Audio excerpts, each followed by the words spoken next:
Hello there, everybody. My name is Donato Luz. I am with Berkshire Hathaway Home Services Northwest Real Estate. I have been doing residential real estate for going on 9 years now, and I really enjoy the teaching of real estate. I believe you should know how to talk about it, teach it, so that clients understand it. So we're going to start off after everything that Marissa just went over.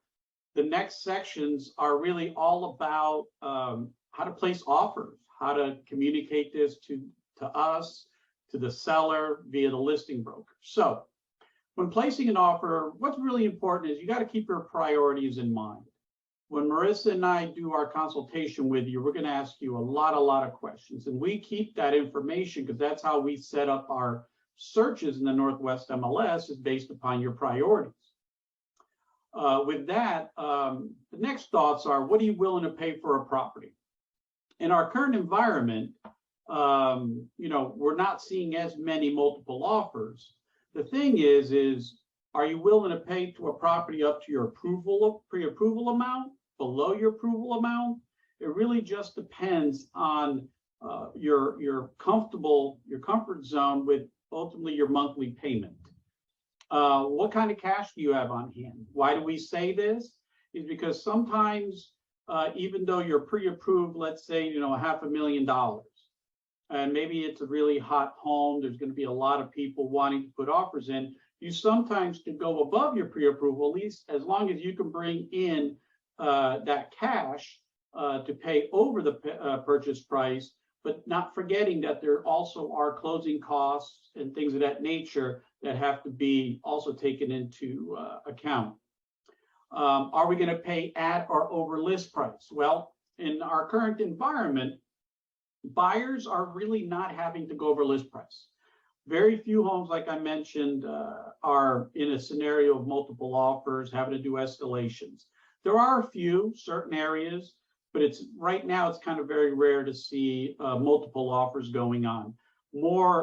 It's more about the contingencies that are part of a purchase and sale agreement is what we moved into.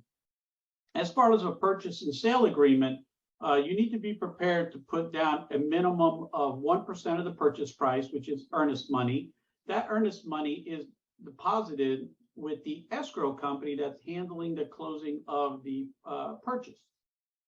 You can always put more than 1%, but usually the minimum is 1%. It's good to know the various market areas that you're thinking about purchasing in. It helps us. That is part of the questions that we ask. But it also comes down to, where can you afford to live?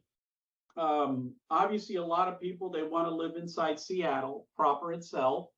But a lot of people just can't afford to live there. A regular 3-bedroom, 2-bath home in Seattle itself could be in the $8,000 to $9,000+ thousands of dollars, compared to same type property. You come further south, say into Burien, Des Moines, Federal Way, and it's $400,000 or $500,000. And then depending upon if you go out to Kitsap or go into Pierce County or wherever, that same property can be even less.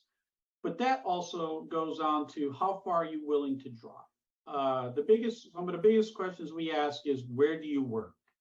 Because we want to be able to speak to that scenario. Because if you're a person that needs to drive to work, you're not a work home person, we need to have an idea, because we want to make sure that, one, we're not taking you 45 minutes to an hour somewhere where it's just too much for you in the mornings or in the evenings to get to and from work. Obviously, we do have clients who are like, I am happy to drive an hour to work to and from, because where I'm coming home to is just incredible, and they enjoy that. Some people are okay with driving long distance because maybe they only have to come in once a week to work or once a month to work. It just really depends, but that's an important factor.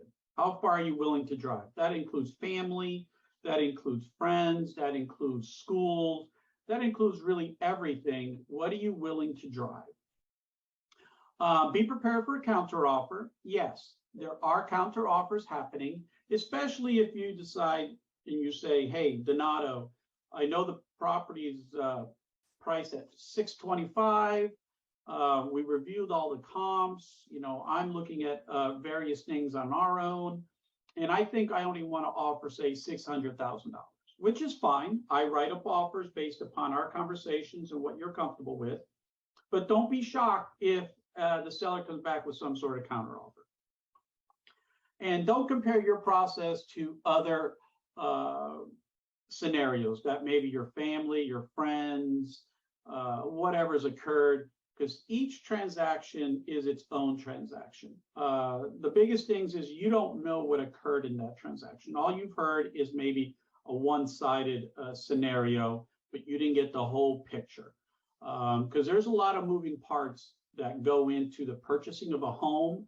And so you really shouldn't compare why someone's transaction, closed, say, in 21 days, and yours maybe is going to close in 45 days. Everything's a little different.